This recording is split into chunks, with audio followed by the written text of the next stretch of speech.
Ini saya masukkan dalam konten, mohon untuk tidak menyebutkan nama dan identitas siapapun dalam percakapan kita kali ini. Oh, oke. Gimana nih ceritanya, Mbak? Ini saya ngomongnya yang seadanya aja ya. Loh ya iyalah ya. Ngomong masa nggak Dulu ada diadakan.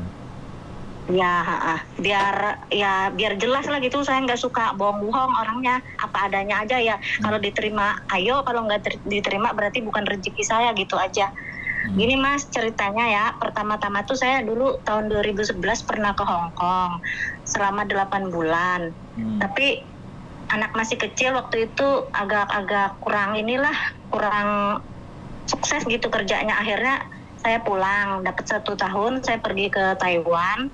Habis itu ya jadi orang kaburan karena tergiur gajinya yang gede. Terus hampir 3 tahun saya ke Taiwan, saya pulang lah. Terus sekitar tahun 2017 saya pulang. Sampai sekarang tuh paspornya mati. Umur saya sekarang 44 tahun. 44 tahun? Ya, udah tua. Nah, terus? Tapi mungkin masih ada umur ini, kalau masih ada kesempatan pingin nyoba lagi untuk yang terakhir kalinya nih kayaknya nih. Terus? Ya, makanya ngehubungin Mas Sandro, kalau bisa bantu gitu, ingin proses lewat Mas Sandro gitu. Karena saya sering nonton YouTube-nya. Udah jelas pokoknya, bolak-balik tuh, sampai diputar-putar lagi, sampai udah diulang-ulang tuh, tetap saya tonton. Prosesnya sendiri sampean juga udah tahu? Udahlah. Ya prosesnya gimana kalau sama saya, kan ini bener-bener sampean nonton konten saya apa enggak gitu loh. Prosesnya benar. Gimana prosesnya? Prosesnya pun potongan 6 bulan. Kalau udah nunggu di rumah. Terus nanti ngisi formulir, tunggu dari Mas Sandro gitu kan. Siap. Terus nyiapin foto ukuran berapa kali berapa gitu kalau nggak salah. Terus memperkenalkan diri, kirim itunya, SIJK-nya gitu. Ya benar. Sampai ingat. Terus tapi saya ya orang nonton terus setiap hari sambil giring kue, sayanya kan jualan kalau sore. Terus lanjut lagi terus.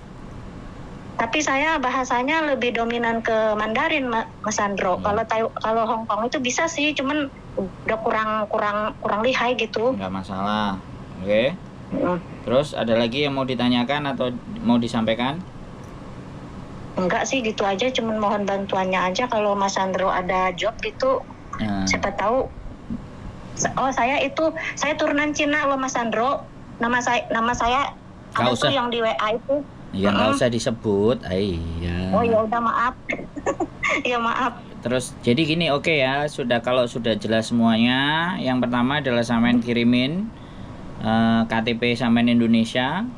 Terus fotokopi paspornya sampean, ya terserah lah mau fotokopi mau apa, yang penting ada datanya di situ kebaca di WA ya. Foto by WA.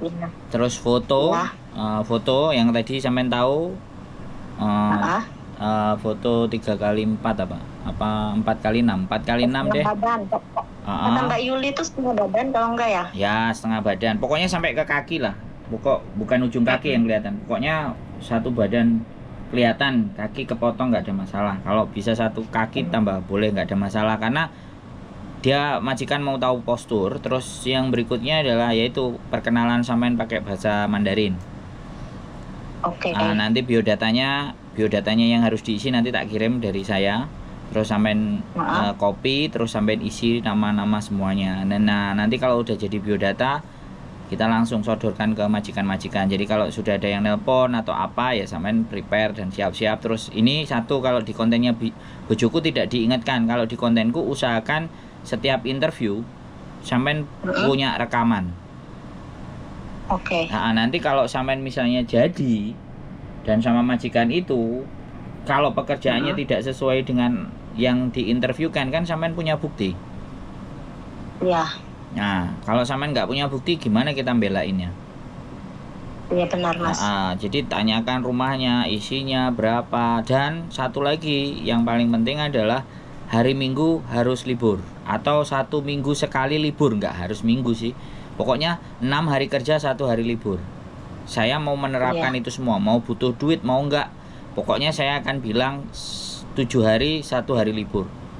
Jangan ngomong nggak libur. Orang sini nggak bisa dikasih hati. Aku ngomong kayak gitu ya.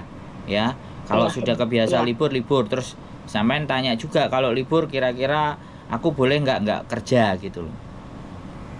Iya. Itu tanya aja, jawabannya mereka apa gitu loh. Karena kebanyakan anak-anak yang di sini itu kalau minggu mau libur disuruh ini dulu, itu dulu. Gitu. Terus kalau libur tanyakan juga dari jam berapa sampai jam berapa. Detail aja nggak apa-apa. Jadi biar aku nggak seneng kalau ada orang banyak curhat. Aku libur masih disuruh kerja, aku libur masih begini jam segini gini. Aku bilang, dulu pas interview ngomong apa enggak, nyampein apa enggak. Kalau aku udah mesenin kayak gini, kalau besok lagi sampean curhat sama aku kan tinggal ngeplakin dasi. Iya benar Mas. Iya kan? Mendingan dipahitin awalnya. Nah, Jadi kalau kita udah ini jelas, pahit ini. Dan Taiwan dan Hong Kong beda. Terus rekod sampean adalah kabur di Taiwan. Ini bisa kemungkinan terjadi di Hong Kong, sampean juga kabur. Makanya ini saya rekam, ini menjadi bukti saya. Suatu ketika sampean nggak ngerti ya, namanya orang itu dalam 5-10 menit itu bisa berubah. Ya betul Mas. Dan mudah-mudahan sih enggak lah Mas, udah tua juga, malu juga lah. Loh, enggak bisa begitu. Orang proses sama saya, sekali lagi proses sama saya, sudah nyampe Hong Kong dia enggak ngobrol sama saya, enggak nanya sama saya, main pergi begitu saja. Jadi orang-orang yang enggak beradab itu semua banyak. Tapi sekali lagi saya sudah menyampaikan di depan. Kalau saya menyampaikan di depan, kalau suatu saat ketemu sampean misalnya saya maki-maki dan semuanya, ya jangan marah. Kan saya sudah nyampein di depan gitu loh. Ibaratnya kayak gitu. Karena banyak juga orang yang terakhir ngobrol sama saya jualan cilok, kalau hujan itu nggak laku. Biasanya laku 50.000 sehari, sekarang cuma 10.000. Ngemis, Pak, bantu saya, Pak, tolong saya, Pak, gini Pak, gitu Pak. Sudah nyampe di Hong Kong, say hello aja, halo, kamu je urip nggak Ndro? Aku mau beliin kamu kopi apa pisang goreng, gitu aja nggak ada. Bukan berarti saya itu minta dihormati dan dihargai. Iya. Tapi nggak sesuai gitu. Jadi orang yang ngoyok di depan, karena saya dengar suara sampean itu kan kayak sampean itu bisa dibilang semangat, ya kan? Makanya saya nggak kepingin di belakang nanti, ya nggak apa-apa sih sebenarnya kalau saya mau dibohongi, dibodohin dan semuanya, sebenarnya saya nggak masalah sih, karena kembali lagi kan, kalau saya yang bohongin orang itu saya yang bermasalah, tapi kalau saya yang dibohongin sama orang yang bermasalah, orang itu bukan saya gitu kan, gitu nggak? Solusinya tuh seperti itu aja ya. Mudah-mudahan sih, saya juga nggak menjanjikan, dan saya selalu akan bilang setiap anak yang percaya proses dengan saya bahwa majikan semuanya jahat, majikan semuanya nggak baik. Yang bisa membuat majikan baik adalah sampean sendiri. Yang bisa membuat majikan lembut, yang membuat majikan baik, perhatian, itu atas apa yang sampean lakukan. Jadi bukan orang lain. Jadi saya rasa sih itu saja sih, wis clear, wis jelas. Sampean sudah nonton saya dari A sampai Z itu wis paham banget sih. Tinggal gitu aja. Nanti kalau sudah datanya nyampe, sama istri langsung didesain. Setelah didesain langsung nanti kalau ada yang telepon agent, dan sekali lagi agentnya nggak cuma satu Mbak, agentnya ada kalau nggak salah ini 9 atau 11. Jadi bisa jadi A nelpon, habis itu 2 jam lagi nelpon, bisa juga dalam 2 hari nggak ada yang nelpon sama sekali, bisa juga 1 hari 4 kali, bisa juga 1 hari cuma 1 kali, besok 1 lagi. Nah, bisa jadi seperti itu. Karena kita nggak ngerti rezekinya sampean ada di mana, di agen siapa, dan PT-nya juga tidak bisa kita pastikan karena agennya banyak. Jadi PT-nya juga pasti beda-beda. Bisa dipahami nggak? Paham.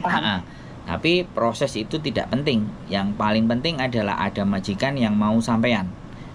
Kalau sampean nggak cocok, nggak srek, mending ngomong di depan. Jangan majikan sudah yes, sampean sudah diteleponin PT, sudah suruh bikin ini, bikin itu. Artinya kalau sampean sudah bikin ini, bikin itu, dan jalan sini, jalan situ, itu majikan sudah deal. Majikan sudah naruh uang. Jangan sampai sampean cancel. Kalau masih bisa hamil lagi ya pakai KB atau disarungi punyanya bojonya atau bagaimana lah. Saya sudah janda dari tahun 2011. Ya, aku kan nggak ngerti, siapa tahu janda juga kan ada pacarnya kan, saya nggak ngerti toh Mbak. Ya enggak, Mas. Udah tua, malu sama anak. Ya intinya saya menyampaikan di depan, terlepas di belakang nanti tidak sesuai atau bagaimana dan seperti apa, yang penting saya sudah berusaha memberikan yang terbaik apa yang saya bisa. Saya rasa gitu aja sih. Ya, sampai Ya. tinggal kirim-kirim itu semuanya.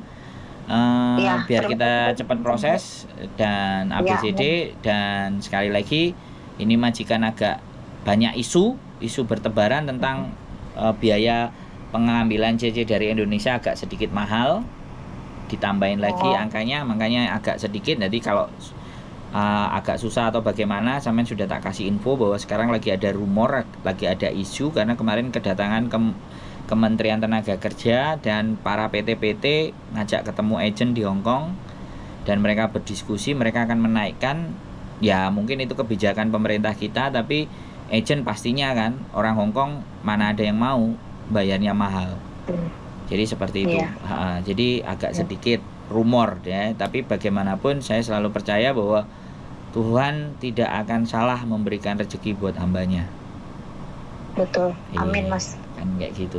Ya wis, saya tunggu data. Mas Sandro juga ini lancar rezekinya, pada sehat semua, Mbak Yuli semuanya ya. Amin. Kami tunggu datanya supaya segera kita sodorkan ke majikan yang mau.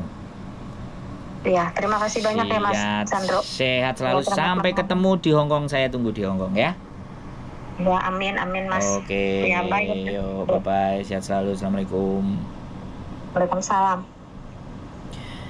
Oke teman-teman, rumor majikan berat ngambil, rumor biaya penempatan juga mahal, tapi saya selalu yakin ya, sekali lagi saya selalu yakin rezeki itu tidak pernah salah sasaran. So bagaimana mengejar rezeki, tidak usah saya sampaikan kepada kalian semuanya, kalian pada tahu. Berusaha dan berjuang serta berdoa itu mengejar mimpi dan rezeki. Keep stay tune my YouTube channel and see you next video. Bye bye.